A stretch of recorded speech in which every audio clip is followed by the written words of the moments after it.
Amalgamations shelved. This is from the Bridge, your local news source for Yarram and District, Wednesday, August 21st, 2024. Yarram, amalgamation shelved. Yarram and District Health Services has welcomed the release of the Health Services Plan, hereafter called the Plan. The plan was prepared by an independent expert advisory committee appointed by the Victorian Government to examine and design the governance of Victoria's health services system and made 27 recommendations. The Victorian Government has accepted 21 of the recommendations in full and 5 in principle. The Government has not accepted recommendation 7.1 regarding the consolidation of health services. The Yarram and District Health Services Chief Executive Officer Paul Head said the implementation of the plan will build on the great collaboration that already exists between health services. He said, in Gippsland, health services have worked well together for many years and provide patients and consumers with the right services at the right time and at the right locations.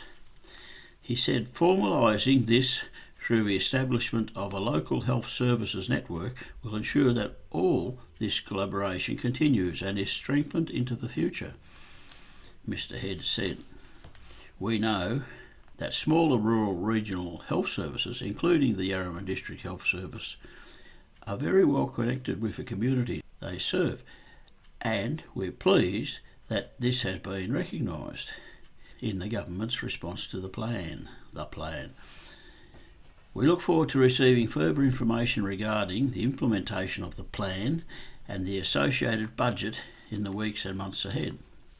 However, the Nationals member for Gippsland South, Danny O'Brien, is concerned that hospital mergers will now occur by stealth and cuts may still occur at local hospitals, despite the Labor government's rhetoric.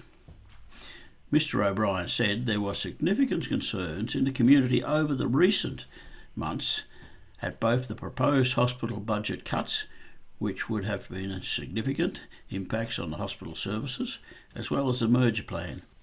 After a sustained campaign, including from the Nationals across Victoria, the Labor government has buckled and backed away from its immediate plans to forcibly merge our hospitals into a mega regional service. Continued on page 2. However, the introduction of a Gippsland local health services network shows that mergers are not off the table. One wonders how this new level of bureaucracy, in addition to yet another new government agency, Hospitals Victoria, will reduce the administration and back office costs. I remain very concerned at the government's budget cuts to hospitals, even if there is a new funding apparently delivered. We are yet to see the details of this, including how it will be allocated locally. Our hospitals are already under significant pressure, and cuts proposed by the Labor were not simply seeking efficiencies, but the results of 10 years' financial mismanagement by the Labor government. Labor can't manage money, and the $188 million debt we're heading towards is impacting services, including health, right across the state. I will reserve judgment on this government's proposal because it looks simply like a political fix, putting off mergers for now but initiating a creeping process to take away the local control of our health services. We need to ensure our local hospitals remain local and have the resources they need, because patient care across Gippsland is critical. That's the front page article from the Bridge newspaper. There is no accreditation for the reporter to put that together. Let's have a look and see what else we can find in a Yarram local newspaper. Ram raid in Yarram. That's not the heading, but that would be my heading. Here we go. A little bit of the local crime. Brown wig ram raid. That's brown wig ram raid. Now, brown wig is the name for a local agricultural supplier. Wellington Crime Investigation Unit detectives are investigating a ram raid in Yarram on Monday, the 19th of August. It is understood that a vehicle rammed the front door of a machinery store on Commercial Road about 12 11:25 a.m. The police were told the occupants got out of the car, stole chainsaws, hedge trimmers and 2 motorcycles. They fled the scene in the vehicle. Anyone who witnessed the incident has dashcam footage information is urged to contact Crime Stoppers on 1800 333 000 or submit a confidential report online at www.crimestoppersvic.com.au. There you go. Ram raid in Yarram. Now here's something that's quite important in Australia's history. The heading is a big turnout for Vietnam Veterans Day. A big turnout for Vietnam Vets Day. Vietnam Vets Day was commemorated with a service at the Yarram Cenotaph on Sunday, August the 18th. Yarram RSL President Rick Rogers, OAM, led the service with a history of Vietnam and the sacrifices by those who served between 1962 and 1975. The Vietnam War saw 42,700 Australian personnel, 13,575 Royal Australian Navy and 5,005 Royal Australian Air Force leave our shores to fight in Vietnam. 520 were killed in action or died from their wounds and other causes. 3,129 were wounded. Many who came back from this conflict were never the same. The war inflicted more than just physical wounds.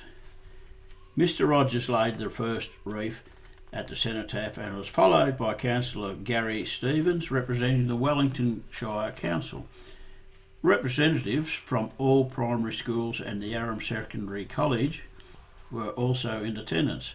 The last post was played and the Australian flag was lowered by RSL member Rob Wood, followed by a minute's silence and raised as reveille rang out throughout the main street of Yarram. Reverend Ian Smith concluded the service with a benediction, but before this he reminded everybody that for many years Vietnam Vets Day did not exist. There was no parade to welcome back our servicemen and women from this war, but it is an important day and a significant day. It is a day where you acknowledge the service of those who served between 1962 and 1975 and to say thank you for your service. You protected us and we are grateful, he said. We are proud of the actions of those who served and obeyed. That's the end of that. Here's an interesting thing, police news. There's a photograph of the public toilets. The heading is Toilet Damaged by Fire. The public toilet in Commercial Road, Yarram has been closed until further notice after a fire in one of the cubicles early Sunday morning. A cleaner from CA Cleaning, Garden and Maintenance reported that it appears a person or persons has set fire to a toilet roll. It caused quite a bit of damage, they said. Yarram CFA volunteers extinguished the fire and the Yarram police were notified. Anybody who may have dashcam footage or seen anybody acting suspiciously near the toilets on Sunday morning should call the Yarram police on and the Crime Stoppers on. Actually, the toilets in Yarram are quite clean and modern, so it's just a vandal act. Here's another article under the police news. Help needed. Police are appealing for witnesses and dashcam footage following a pursuit in Traralgon on Sunday morning. A vehicle was seen allegedly driving erratically before stop sticks were used successfully deployed on Shakespeare Street about 9:20 a.m. It is alleged the car failed to stop and the pursuit was terminated before the car drove towards the Traralgon's Central Business District. The driver dumped the car in the intersection of Franklin and Hotham Streets and he was arrested about 9:45 a.m. This is in Traralgon, this is not in Yarram, but it's a part of the local news. No one was injured during the incident. The Traralgon man was also charged with allegedly setting fire to a vehicle outside Gabbo Way address in Traralgon about 6:45 a.m. on Sunday. The 33-year-old man charged with dangerous driving whilst being pursued, reckless conduct, endangering serious injury, arson and various driving offences. He was remanded in custody to appear at Latrobe Valley Magistrates Court tomorrow. But detectives would like to speak to any witnesses or anyone with CTV dash cam footage. And if you have information, call the following numbers. That was a bit of a to-do, I heard about that. Okay, that's about the roundup of the local news, and I'm just doing this to practice speaking.